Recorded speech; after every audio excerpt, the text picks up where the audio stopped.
Bom dia, meus irmãos e irmãs, em nome do Senhor Jesus, o Senhor da glória.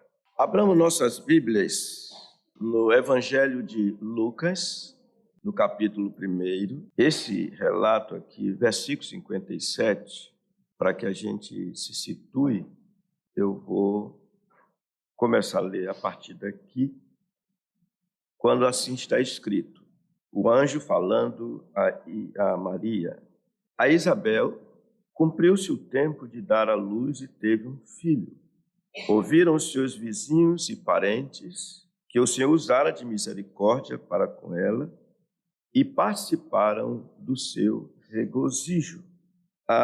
Com o nascimento de João, a criança João, então a mudez de seu pai cessou, como diz aqui no versículo 64. Imediatamente, a boca de João se lhe abriu e, desimpedida a língua, falava, louvando a Deus. Sucedeu que todos os seus vizinhos ficaram possuídos de temor e por toda a região montanhosa da Judeia foram divulgadas estas coisas. Todos os que as ouviram guardavam-na no coração, dizendo: que virá a ser, pois, este menino? E a mão do Senhor estava com ele. Zacarias, seu pai, cheio do Espírito Santo, profetizou, dizendo: bendito seja o Senhor, Deus de Israel, porque visitou e redimiu o seu povo e nos suscitou plena e poderosa salvação na casa de Davi, seu servo, como prometera. Versículo 78. Graças à entranhável misericórdia de nosso Deus, pela qual nos visitará o sol nascente das alturas, para iluminar os que jazem nas trevas e na sombra da morte, e dirigir os nossos pés pelo caminho da paz. Oremos, irmãos. Pai nosso que estais nos céus, grande Deus, exaltado, Deus e Pai de nosso Senhor Jesus Cristo. Tu, Senhor, nos visitaste benignamente quando enviaste o teu Filho, o sol nascente nas alturas, ou das alturas, e nós somos muito gratos a Ti por tão grande salvação que trouxeste nele. Pedimos a Tua bênção sobre o que vamos estudar nesta manhã. Dá-nos entendimento e dá-nos, Senhor, corações semelhantes ao Teu, coração que se inclina para visitar a semelhança de nosso Senhor e Salvador Jesus Cristo, em nome de quem nós te oramos, pedindo que nos perdoe os pecados. Amém. Meus irmãos, eu fiz essa leitura, ainda que não será esse o texto no qual haveremos de considerar esse tema tão importante. Daí, o título dado a esse tema é Quão importante é a visitação saudável. Daí, eu já trago para os irmãos uma diferenciação no que diz respeito à visitação que não é saudável. O Abacuque, o profeta, quando ele clamou ao Senhor pedindo que viesse até eles, pedindo que avivasse o povo, aviva a tua obra no decurso dos dias, ele acrescentou: na tua ira, lembra-te da misericórdia. Há ocasiões em que o Senhor visita com a sua ira. E o que nós estamos vendo é diferente, é uma visitação saudável nesse sentido de misericórdia. Vocês entenderam o que eu estou falando? Misericórdia. Então, meus irmãos, é um grande assunto, importante assunto, uma vez que a ação da visitação, com um interesse saudável pelo bem-estar do visitado, pertence ao Deus de amor. E a visitação, nesse sentido, posso dizer que ela é uma faceta do amor.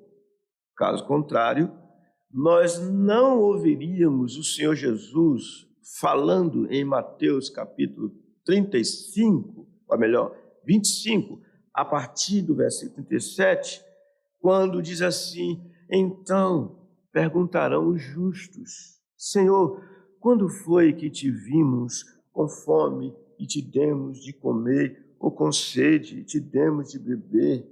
E quando te vimos forasteiro e te hospedamos, ou nu e te vestimos? E quando te vimos forasteiro ou preso e te fomos visitar? E vocês sabem que a resposta dele foi: sempre que vocês fizeram essas coisas a um destes meus pequeninos, a mim o fizestes.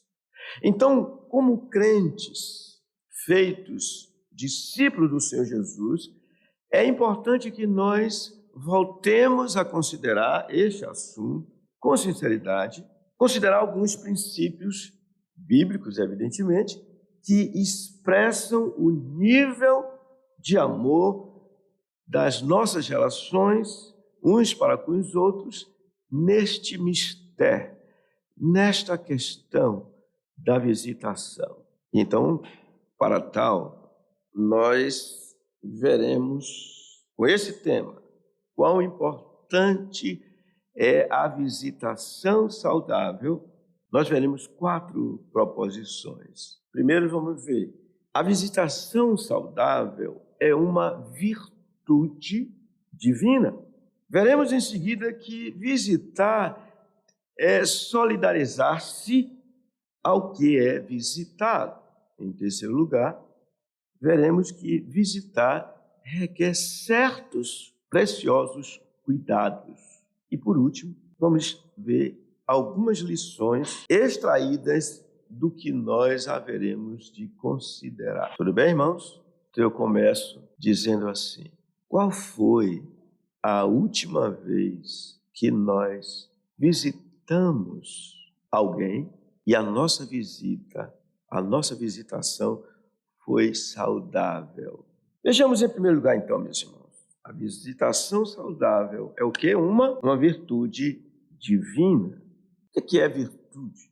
Virtude não é outra coisa senão algo bom, precioso, gracioso, que existe em Deus e que pode existir também no homem. O amor é uma virtude. A fé é uma virtude, ainda que em Deus não há fé, porque Deus não precisa de fé. O domínio próprio é uma virtude. Visitação soma-se e você pode chamar de virtude. A mulher virtuosa, não é assim que a Bíblia pergunta? Quem achará? Por que ela é chamada de virtuosa? Porque essa mulher reúne em si várias virtudes, várias coisas, qualidades importantes que tornaram-na virtuosa, é o adjetivo. Ela tem força. As virtudes, elas juntas, elas dão força ao caráter de uma pessoa. Então, com isso em mente, vejamos alguns detalhes. Visitar é algo que vem desde os dias da antiguidade, quando o Senhor andava no jardim pela viração do dia. Vocês lembram? Nossos pais já tinham até pecado e o Senhor vinha visitá-los, buscando-os, evidentemente, para o bem deles. Daí em diante, as visitações se fizeram constantes e necessárias, uma vez que faziam bem àqueles que eram visitados e faziam bem também aos que visitam. Sim, Os que visitam se sentem muito bem se a sua visitação é saudável. E os que são visitados vão também se sentir bem, certamente. Em Gênesis, eu peço que vocês olhem lá, em Gênesis, no capítulo 21, é-nos dito, é um contexto muito interessante, falando da relação do Senhor com Abraão, e no caso já era Abraão, e sua mulher Sara, antes era Sarai, já tinha o nome sido estendido. Diz Gênesis capítulo 21, versículo 1 e 2. Podemos ler juntos esses dois versículos? Visitou o Senhor a Sara, como lhe dissera, e o Senhor cumpriu o que lhe havia prometido. Sara concebeu e deu à luz um filho a Abraão na sua velhice, no tempo determinado de que Deus lhe falara. Se a gente olhar para esse texto, irmãos, eu escolhi esse texto, mas não é o único. Evidentemente que há visitações antes desse texto lido. Mas se nós olharmos para esse texto, verificaremos que essa visita, que é a visita? Esse é um deslocamento que alguém faz, indo até outrem, ou outra, por exemplo, pode ser uma visita à cidade, em que a pessoa se apresenta naquele lugar ou aquelas pessoas com vistas com o propósito. Então, nessa visitação aqui descrita nesses dois versículos, nós encontramos três coisas muito interessantes. Essa visitação divina, ela tem três aspectos. Primeiro, eu vou citar, depois vocês vão dedilhar. Primeiro, ela foi planejada. Depois, ela foi pré-anunciada.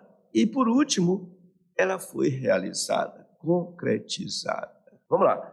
A primeira, a visitação foi planejada, depois pré-anunciada e depois realizada. Eu só estou de olho em ti, olha. Interessante, né? Peraí, será que a gente esqueceu? Primeiro, planejada. Segundo, e terceiro, mas não era para você jogar tudo aí, não. Eu já ia lhe elogiar e tudo, mas tudo bem.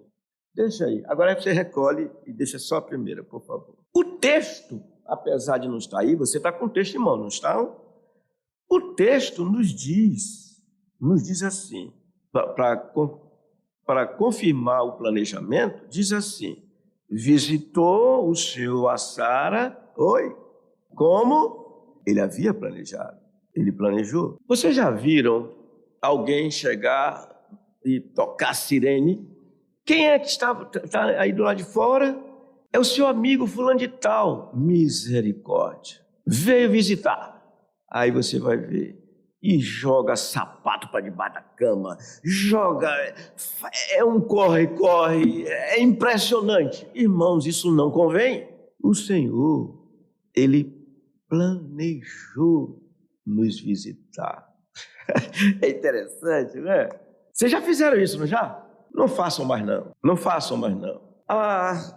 Vamos ver fora da igreja. Vocês nunca vão ouvir dizer, provavelmente, que o presidente da República visitou cidade tal sem planejamento, a não ser que seja alguma miséria, catástrofe, alguma coisa. Mas mesmo assim tem um planejamento. Mas geralmente vocês veem assim, olha, ou então o governador vai à cidade do interior, ele planeja e então ele anuncia, já estou falando outra parte, não precisa avançar ainda não, mas ele não chega de supetão. E ele é inteligente, sabia? Quem é líder?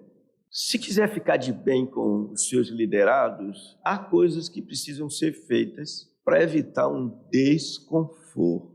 Você está num trabalho e você sabe no trabalho que quando o chefe não está, as pessoas ficam mais à vontade, se escoram, conversam, olha para o relógio, olha, o chefe está para chegar, aí se espalham, vão para os seus lugares de trabalho. Se o chefe chegar repentinamente, ele vai ter que despedir pessoas, se ele for levar a sério.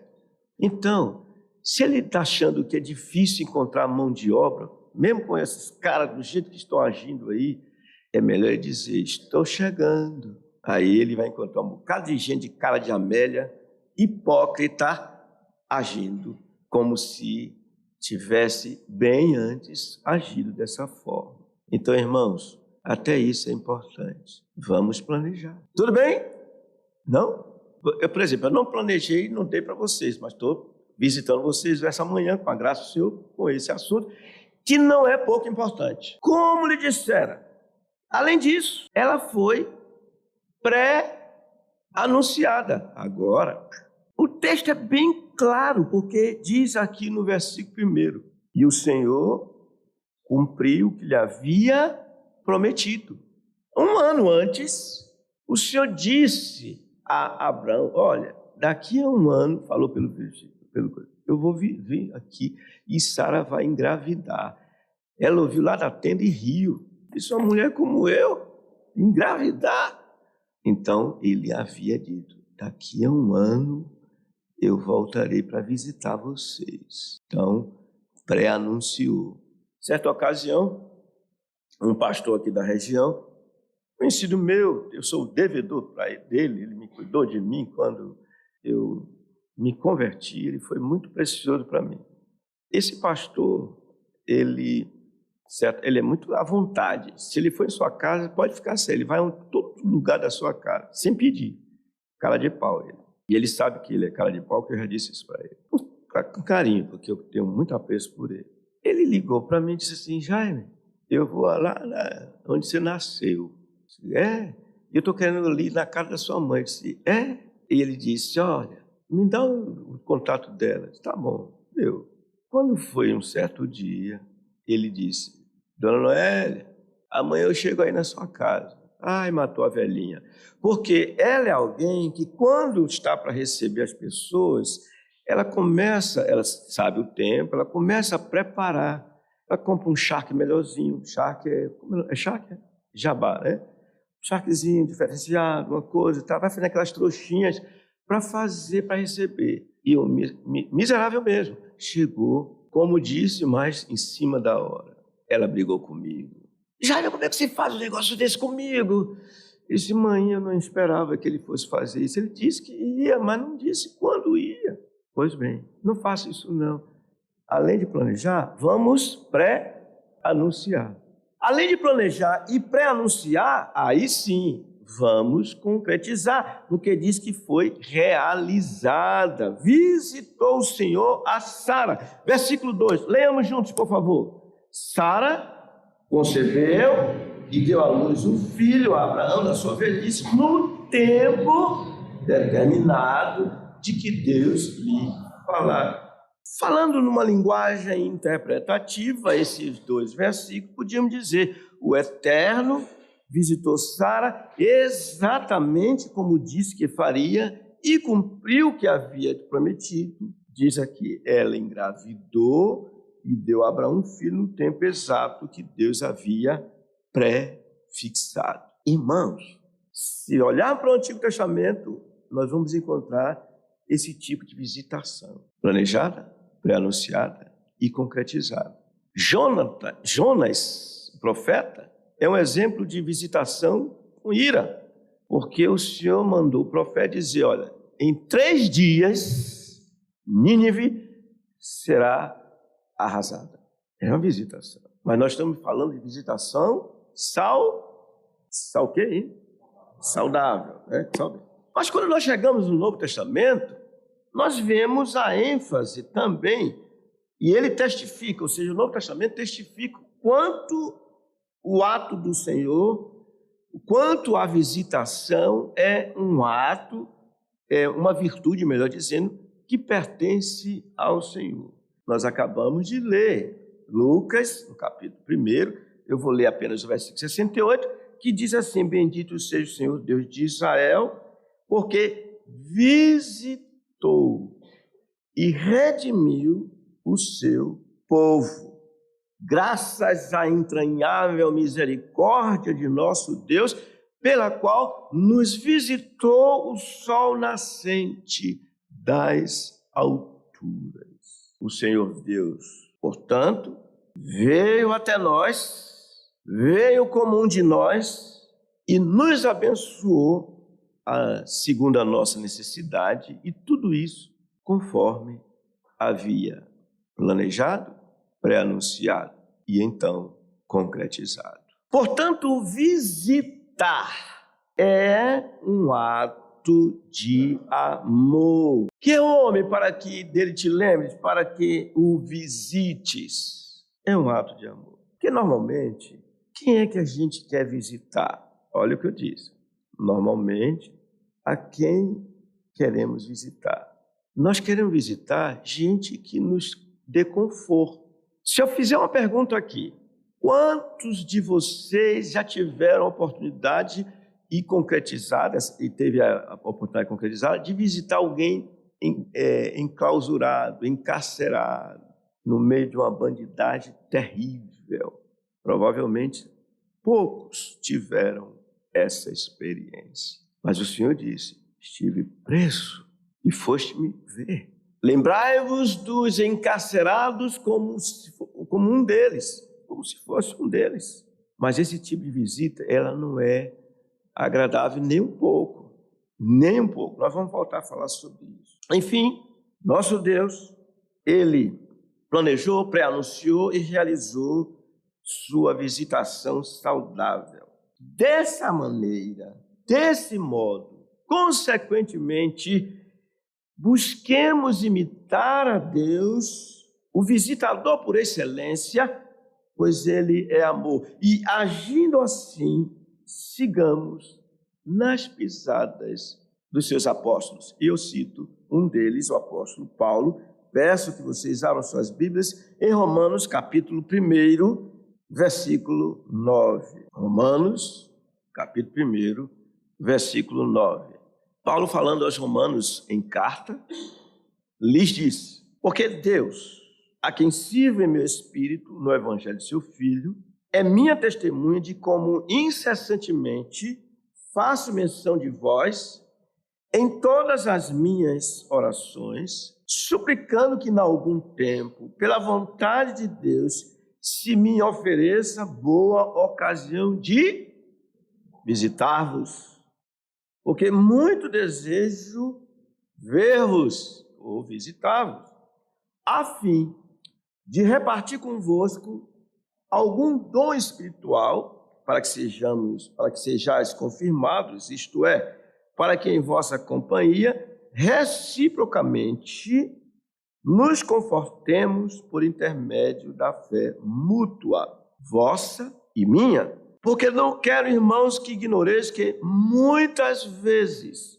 me propus ter convosco a visita, no que tenho sido até agora impedido, para conseguir igualmente entre vós algum fruto, como também entre os outros gentios. Visitação ou visitar é uma virtude, o que, irmãos? Divina. Já temos visto.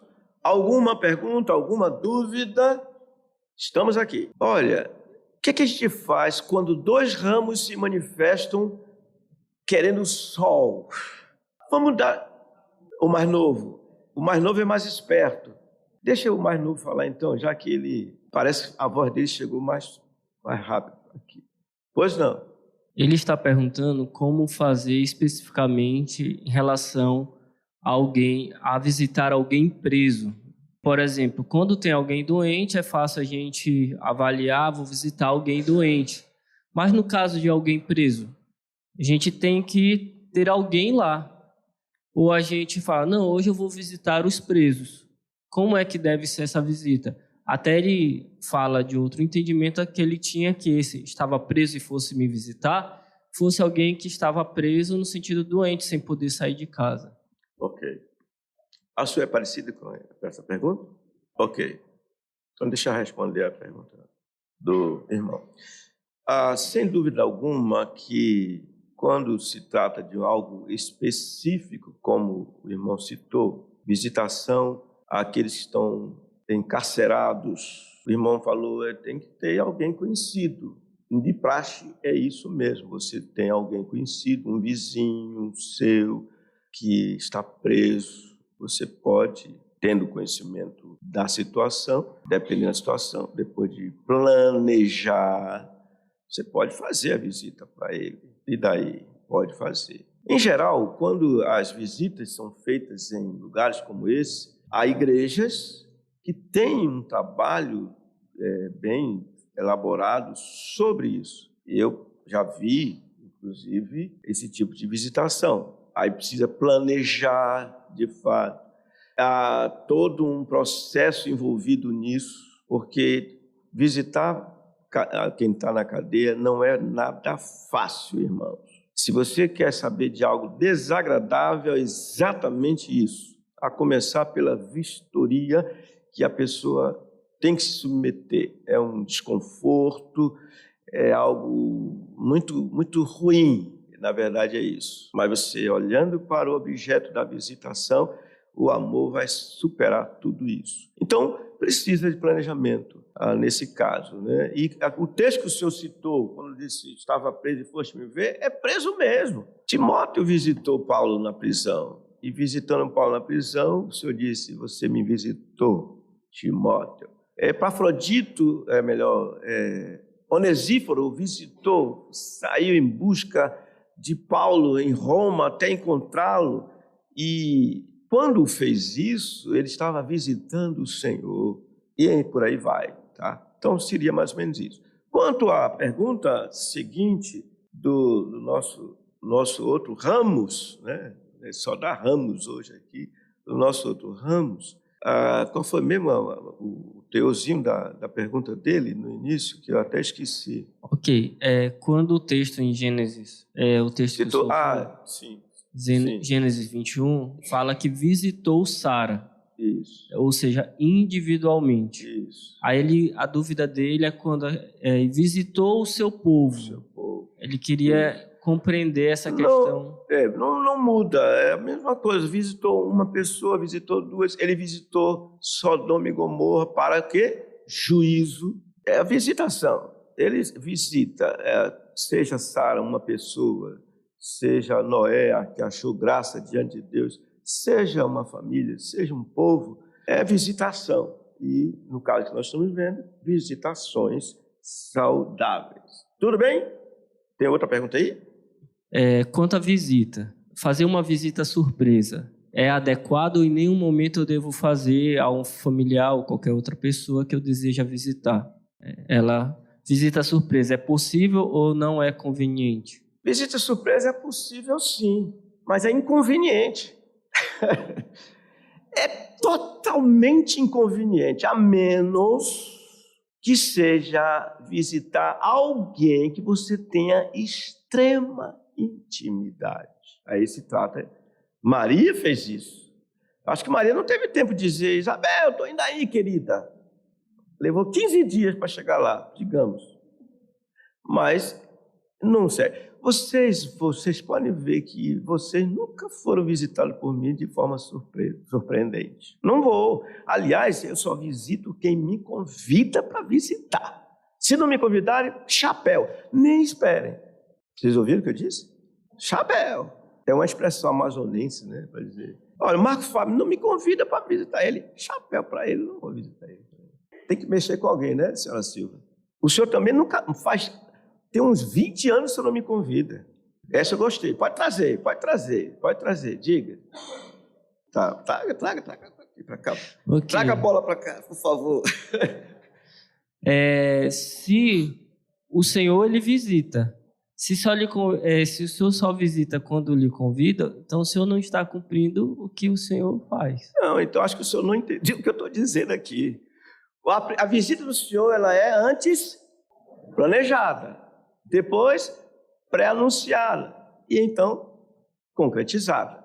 A questão é simples, não é complicado falar isso. Eu acabei de dizer, uma visita surpresa pode e tem tudo para causar desconforto ao visitado ou não? Sim. Sabe quando é que eu faço visita surpresa? Quando, aliás, o berçário está aí vazio, tá, irmãs?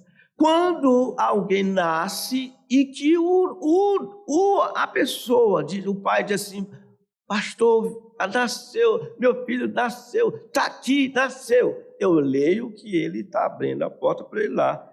Aí eu vou no hospital. Por quê? Porque o hospital, lá você não tem sossego. Não tem sossego. Então, eu vou no meio do insossego e visito. Mas quando a criança vai para casa, pode esperar 30 dias para poder eu ir lá. Porque é o tempo que eu presumo de uma necessária adaptação. Irmãos, não visitem as irmãs que recentemente deram à luz, porque você vai perturbar. Imagina, ela está toda descabelada e você chega lá para visitar. Olha, é um desconforto, mal vestida e tantas outras coisas. E às vezes, irmãos, ela está aproveitando o pimpolhozinho que fechou os olhos. E ela então adormece, daqui a pouco bate aí. Fulano está aí para visitar você. Ela só falta jogar praga para você, sobre a sua cabeça. Você entendeu? Isso parece com aquele marido, um cara de pau, que diz assim: fulana, chegamos aqui, nós vamos almoçar hoje. Eu trouxe fulano, eu trouxe Cicrano para almoçar. E não é só a preparação do almoço. As pessoas querem ver a casa arrumada, querem arrumar, querem mostrar o melhor possível. Então, é causar desconforto grave. Eu digo assim, grave. Tá bom? Devolvi a bola para o senhor. Faça o gol agora. Tudo bem, irmãos? Podemos avançar? Uma pergunta. Sim, desculpa. Por exemplo, em relação a visitar os encarcerados, nos dias atuais, nós temos muitas vezes vizinhos ou conhecidos que são presos. E, normalmente, a tendência, digo por mim, é considerar aquela pessoa deveria estar ali presa pela conduta, pelo que ela fazia, seja o crime que ela cometeu e que normalmente a vizinhança sabe. E o Senhor, quando fala da visita, para atender, o que pelo menos a gente considera que ele está falando sobre seus filhos, porque ele vai dizer: qualquer que dá um destes pequeninos, a mim me fizeste. Então, como deve nós avaliarmos a quem devemos visitar os encarcerados? O que a gente considera justo ou o que a gente considera injusto? Qual é a nossa avaliação que temos que ter para esses tipos de visitas? Ok. A quem nós devemos evangelizar? Do ponto de vista bíblico, a ordem é que nós devemos pregar o evangelho a toda criatura. Esse é um pressuposto fundamental. Eu preciso estar disposto a evangelizar qualquer pessoa. Em segundo lugar, eu preciso planejar também a quem eu devo pregar de forma oportuna. Então, eu tenho que avaliar se eu sei que o meu vizinho foi preso. Primeiro, eu tenho que ver que relação eu tenho com ele, ou tinha com ele. Eu não tenho que olhar ele se ele está preso injustamente. A Bíblia não fala isso, não. Se eu estiver atento para o primeiro pressuposto, qual é? Todos os homens precisam ouvir o Evangelho. É nessa hora que o programa que algumas igrejas fazem facilita muito, porque você pode fazer uma visitação junto com esse tipo de coisa. Eu já fiz isso, permita-me dizer, já fiz isso, aproveitando a carona daquele programa de determinada igreja, não me lembro se foi em Salvador mesmo, mas já fiz isso, assim. Em via de regra, você vai visitar quem você conhece, quem você tem algum tipo de afinidade. Imagina você chegar lá. Primeiro que tem que ter autorização para isso. Não pode ser qualquer pessoa. Às vezes o advogado é impedido de fazer visita. Imagina o que não tem nada a ver com essa questão do direito. Então, É algo que tem que se ponderar para saber se convém, apesar de ser necessário. Tudo bem? Podemos avançar? Vamos falar de visitação mais simples. Então vejamos o segundo lugar. Visitar é solidarizar-se ao que é o quê? Visitar. Já vimos que o Senhor Deus, Ele fez isso. Ele veio até nós e se solidarizou conosco. Eu trago isso agora logo no início e no fim, certamente, ou provavelmente, melhor dizendo, eu vou falar de novo. O que é solidarizar-se? Vamos imaginar que você more num lugar inóspito, muito ruim, muito ruim. Se eu me disponho a visitar você, eu preciso descer daquele nível que eu estou acostumado para estar no mesmo nível seu. Já que eu planejei, eu vou visitar você. Eu preciso entender assim, eu não devo levar algumas coisas que essas coisas acabem por humilhar a pessoa que vai ser visitada. Se ela come só de colher, é hora de você comer de colher. Não leve seus talheres de prata, etc., para casa dos outros. Na sua casa você pode usar até de ouro, mas na casa dos outros, use o que tiver. Nosso Senhor Jesus, Ele solidarizou-se conosco. O que Ele fez? Ele era o Verbo, estava na glória, estava com Deus, era Deus. E o que diz a Escritura? Que Ele se fez carne, tornou-se um de nós, assumiu a nossa natureza terrena. Isso é solidarizar-se. Ele ficou no mesmo nível nosso, nesse sentido da sua humanidade. E é isso que a gente vê nas Escrituras, especialmente no Novo Testamento. Solidarizar-se, não só no que diz respeito ao que eu acabei de falar, baixar o nível para ficar igual a, sendo forte me faço fraco, para tratar com os fracos. Tudo faço, uso todos os meios, com o fim de ganhar alguns. Então, vamos pensar nos filipenses, que visitaram o apóstolo Paulo por intermédio do seu companheiro, no caso dos filipenses, que era Epafrodito, e Paulo estava preso. O que foi que Paulo falou sobre essa visitação dos filipenses?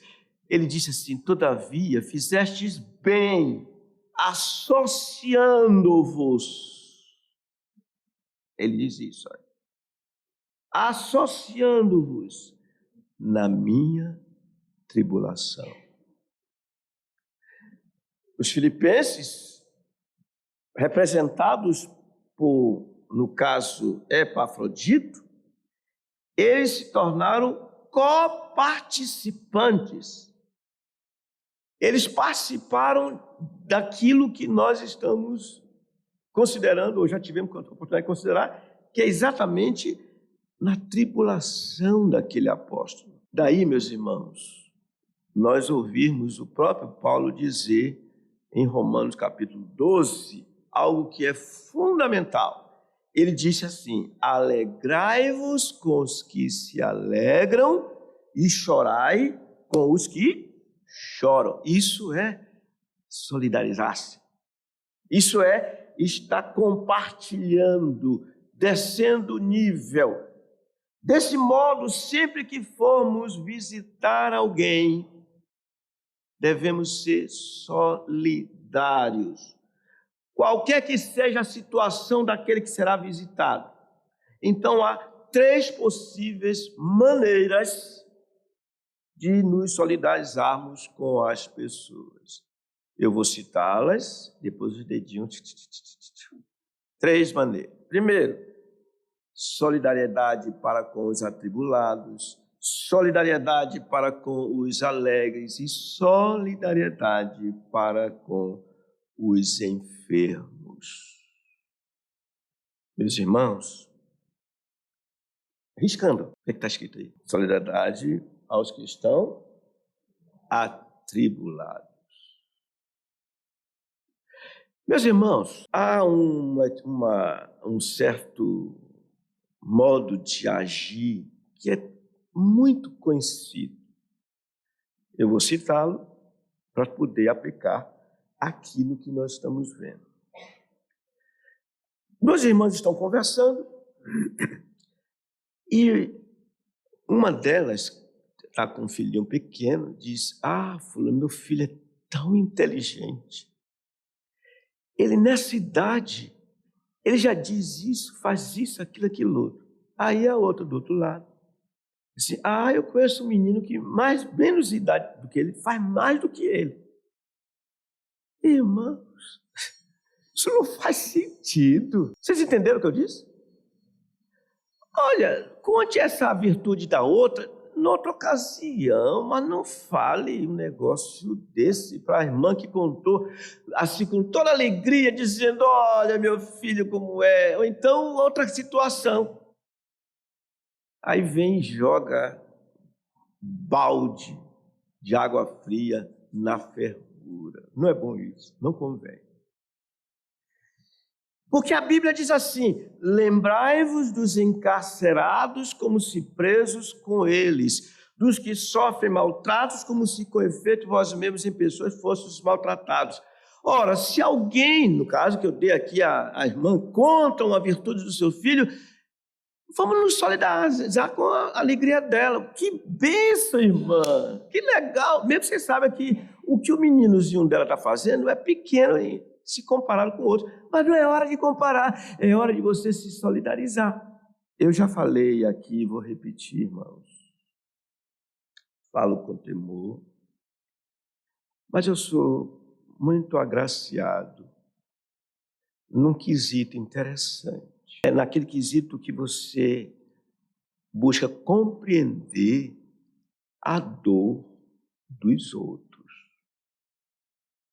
O Senhor me deu uma filha que isso foi muito importante.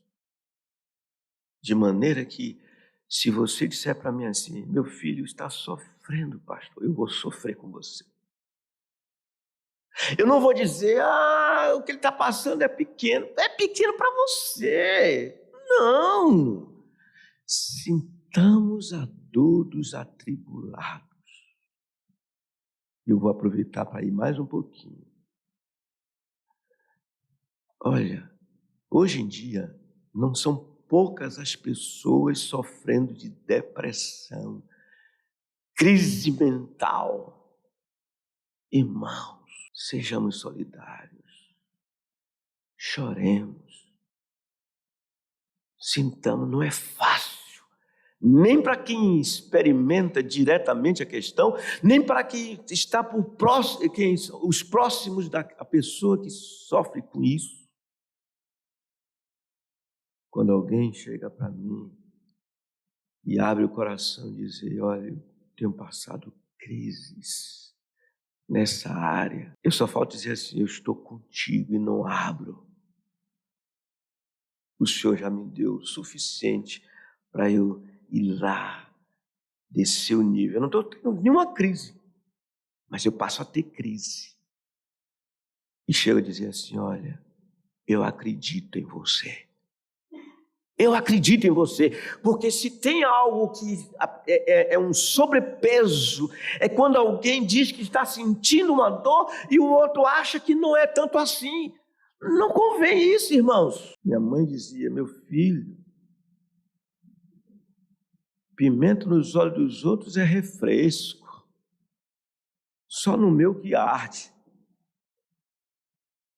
Não. Lembrai-vos dos encarcerados como se presos com eles. dos que sofrem maltratos, como se com efeito vós mesmos em pessoa fossem os maltratados. Irmãos, eu me lembro bem, eu estava em sala de aula, um aluno chegou assim e disse: estou feliz, 500 e tantos dias o senhor ex-presidente na cadeia. Eu olhei para ele. Eu disse: você não sabe o que está dizendo. Irmãos, comemorar o infortúnio, seja lá de quem for, é a prova inconteste de desumanidade e de insensibilidade. Vocês já foram presos alguma vez? Se vocês forem presos um dia, vocês vão dizer assim: isso não é lugar para ninguém. Por isso a Bíblia chega a dizer o seguinte, em Tiago capítulo 1, versículo 27. A religião pura e sem mácula para com Deus e Pai, para com nosso Deus e Pai, é esta: visitar os órfãos e as viúvas nas suas tribulações e a si mesmo guardar-se incontaminado do mundo. Visitar é um ato de solidariedade e começa assim, com os atribulados. Vocês estão entendendo? E quando alguém em casa não é compreendido, não é atendido, não é visto, eu quero dizer que eu aplico um princípio do direito, eu aplico para esses casos, com relação a quem está sofrendo. Você já ouviu falar de presunção de inocência? Já ouviu falar de presunção de inocência? Uma coisa banalizada no nosso país no sentido negativo. Basta dizer: fulano tem alguns indícios de que fulano fez isso, isso e aquilo e aquilo outro. A justiça diz, o direito diz: olha, se você não tem as provas, estão aqui, concretas, cabais, aplique a presunção de inocência. Vamos fazer isso em casa, irmãos. Alguém diz: olha, meu dente está doendo demais. Aplique isso. No sentido de, essa pessoa está falando a verdade. Esse demais é para ela. Você pode ter a mesma dor de dente e você suportar melhor, mas cada pessoa tem a sua individualidade. Cada pessoa tem o seu modo, de acordo com o seu temperamento, o seu caráter, de suportar. A minha esposa tem uma capacidade incrível de suportar sofrimentos que eu não tenho. Quantas vezes eu não tive coragem de entrar na UTI para ver minha filha e o coração partido, quebrado. Alguém tem que ir lá. Lá vai minha esposa e eu do lado de fora sofrendo. Eu não tenho a estrutura dela. Eu tenho que entender os outros. Presunção de inocência. Se a pessoa está dizendo: eu estou sentindo isso. Sim, é verdade. Eu estou dizendo isso, irmão, porque o Senhor me fez passar. Porque dentro dessa igreja mesmo, eu vi alguém cochichando, dizendo assim: Elisama está inventando. Só deu vontade de fazer uma coisa, você sabe disso, né? Uma ocasião, um camarada chegou no meio do pátio e disse assim: por que você não procura o pastor fulano de tal para aconselhar sua esposa? Eu disse: eu não procuro fulano de tal para aconselhar minha esposa, ou para aconselhar minha filha, porque a minha filha tem um pai solidário a ela e que luta até sair o diagnóstico. Miastenia graves. Herpes zoster. Você sabe o que é dor? Alguém passar por as dores de herpes zoster? Pergunta da irmã Edna. Seu Carlos teve que se virar para dizer: minha filha, eu acredito em você. Não teve? Não era nele. Tudo bem, irmão? Tem uma pergunta aqui, ainda tem tempo, sim.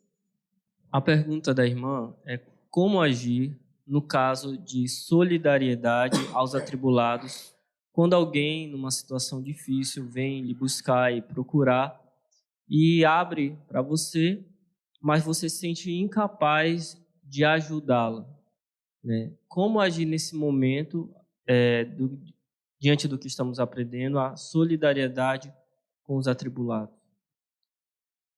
Essa pergunta é muito importante e tem resposta. Quando a gente se solidariza com alguém, uma coisa que é certa, a gente está dizendo, eu acredito em você. A sua dor é real. A sua tribulação é real.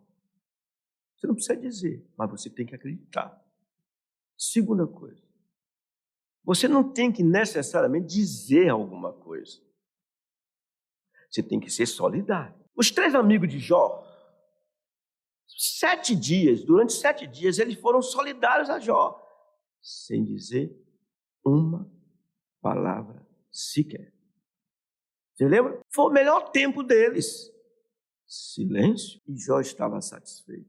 Apesar das suas dores intensas, mas ele não estava se sentindo só, porque havia ali 7 amigos de Jó. Não tem o que dizer. Não tem. Irmãos,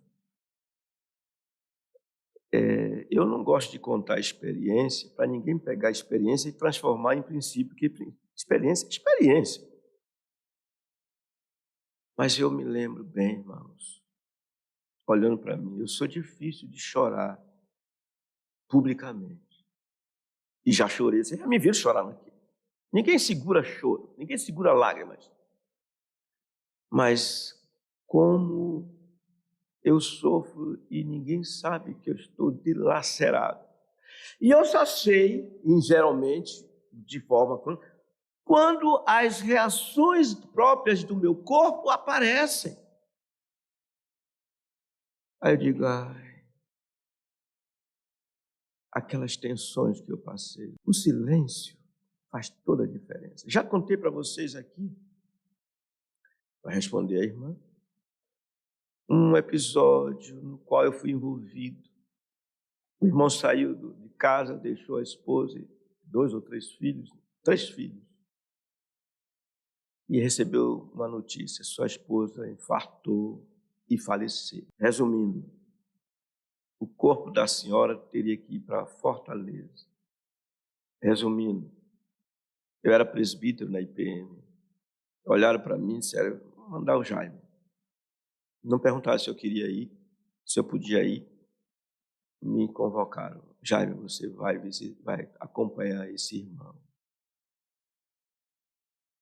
Eu não sabia o que dizer. Lá estava eu com ele. Aquele irmão era recém-convertido. Começou a voltar a fumava, eu do lado dele. Ele fumava e ele dizia, como foi isso? Como é isso? Como é isso? Como é isso? E eu, no mais alto grau de silêncio. Esse irmão, só com a minha presença, ele se sentiu extremamente confortado e pôde testemunhar isso depois. Ele tinha um amigo do lado dele que não apontou o dedo dele ao risco nele. Rapaz, você está fumando, você não é crente? Não. As reclamações dele contra os céus. Você não é crente? Não. Não é para dizer nada. O silêncio, meus irmãos, o silêncio numa ocasião como essa é um antídoto impressionante. E eu termino contando uma história para vocês. Outra história. Lá vou eu contar a história. Eu descrente, jogando futebol lá no colégio Dom Pedro II. Eu morava ali perto. Pisei num prego, pisei de novo no prego, o prego entrou. Me levaram para o socorro. Lá fizeram a cruz, que é o que fazia antigamente, para retirar o prego. Fizeram a cruz. Irmãos, eu nunca senti dores na minha vida como naquelas. Eu solteiro, tinha um amigo chamado Azamor. Azamor. Sabe quando foi isso? Em 1900 73 a 74. Aí a Zamu estava comigo, ficou lá. Pior momento da minha vida, um dos piores momentos da minha vida, foi quando a Zamu disse, eu vou me embora. Eu disse, Zamu, não vá, Zamu, não vá, Zamu, não vá, Zamu.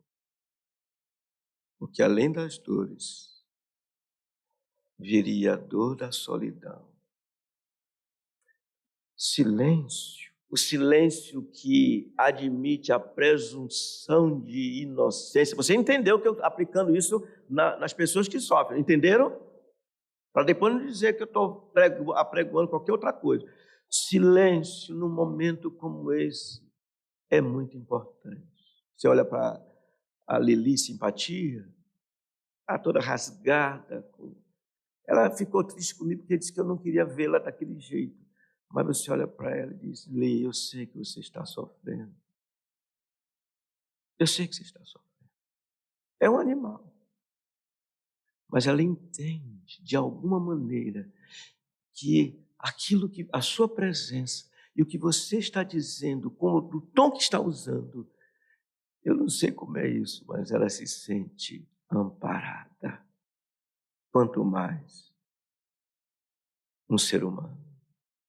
Maridos, ouçam-me, por favor. Acreditem quando a sua esposa se mostrar atribulada. Não dê uma de homem zarrão, mas façam como o Senhor Jesus, que disse assim, vinde a mim, todos estáis cansados e sobrecarregados, e eu vos aliviarei. Tomai sobre vós o meu jugo e aprendei de mim, que sou manso e humilde de coração, e achareis descanso para a vossa alma, porque o meu fardo é leve e o meu jugo é suave. Irmão, visitar aos atribulados está disposto a não dizer nada. Não dizer nada. Ele está aqui, o irmão Osés. Uma das piores dores que eu senti foi quando eu fui à casa da mãe, dos pais do irmão Osé, diácono. Ela estava no final, sem poder respirar. Ela vinha atrás, eu na frente dirigindo. Ela dizia, pastor, me ajude, ore por mim. Eu não tinha o que dizer, senão levá-la para o pronto-socorro. Você sabia disso, Dulcimar? Só não era nascida, né? Dulcimar. E o Senhor a levou. Foi um dos piores momentos. Como a senhora está dizendo, impotência. Nós nos sentimos impotentes. Mas ser solidários, às vezes, é estar naquela posição de silêncio. E se tiver palavra, conforte. Vamos para a cruz. Sem hipocrisia, porque às vezes a gente não está solidário, não está sentindo a dor e está dizendo, olha, olhe para o Senhor Jesus. Calma. Respondi sua pergunta? É isso. Meus irmãos, sim? Tem outra pergunta? Qual é? Se for bonita, legal, eu vou responder, senão eu vou dizer, acabou o tempo. Uma pergunta, pastor, sobre aquela passagem de Lucas 19:5, quando Jesus chegou àquele lugar, olhando para cima, viu e disse-lhe, Zaqueu, desce depressa, porque hoje me convém pousar em tua casa. Isso não seria o Senhor se convidando para ir à casa de Zaqueu? Isso aqui, olha, dá vontade de fazer algumas coisas quando veio as perguntas dessas. O Senhor Jesus veio para salvar pecadores. O Senhor Jesus, antes de Zaqueu vê-lo, o Senhor Jesus já tinha planejado visitá-lo. Ele que não entendeu. O Senhor Jesus não só preanunciou, como disse, hoje me convém ir à tua casa. Mas ele preanunciou sim. Zaqueu ouviu falar dele. Ele está vindo. Mas quando Zaqueu achou que ia se antecipar a ele tornou a Zaqueu admirado quando disse: Zaqueu, desce depressa, porque me convém ir à tua casa. Foi o que Zaqueu fez? Foi junto com ele para casa? Não, correu para arrumar as coisas para receber o Senhor.